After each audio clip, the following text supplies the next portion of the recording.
we'll be talking about Evaluation 7 and how we created the prelim and what problems we faced on the way. So we produced our prelim on an iMovie app, which is from the App Store, which we found quite hard to use, obviously, because we haven't used it before, but later on we'll explain about the problems we faced. Overall, we found it a very challenging experience, as it was all very new to us, because we weren't very used to editing all clips and that together and getting all the framework and that together effectively. The shots that we had to include in our prelim were shot reverse shot, match on shot, and 180 degrees rule. And Matt will be talking about what the 180 degrees rule is now. So basically the 180 degree rule is set on one side, but it's basically set on like a track, so you can go from one character to another without like changing the different sides. So it makes it much easier to follow their conversations and what's going on around them. We'll now go on to the prelim, and then we'll go back to what all of the shots meant.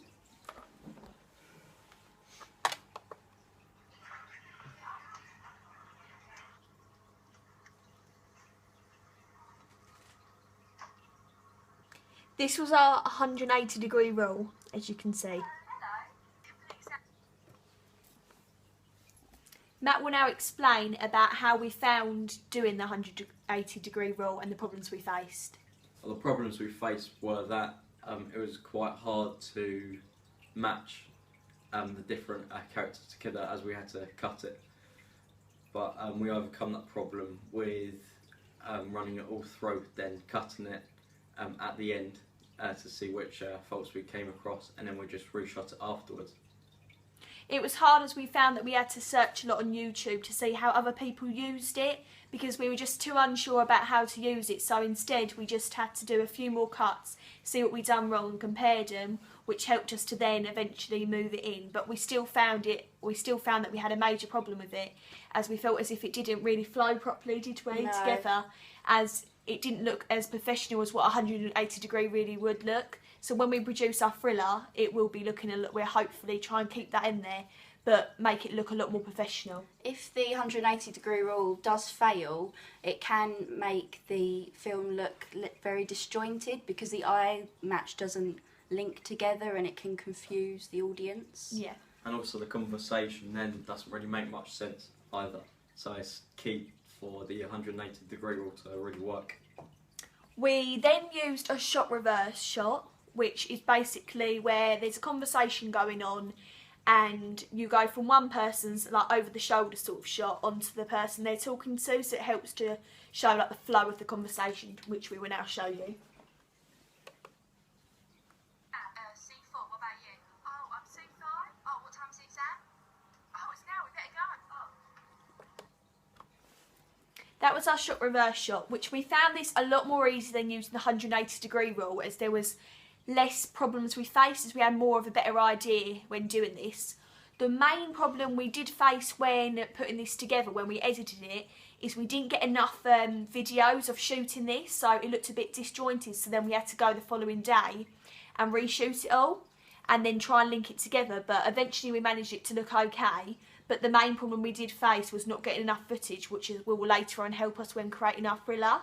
The shot reverse shot also shows more emotion of what the characters are feeling as well, because it gives them the time to actually show the audience what they're doing and how they're reacting to the response and the chat they're having.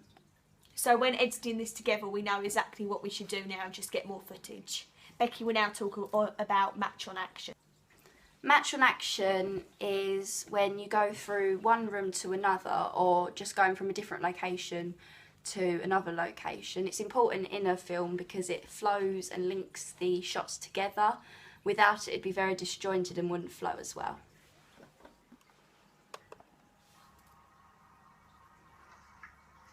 And we're coming up to the match on action now.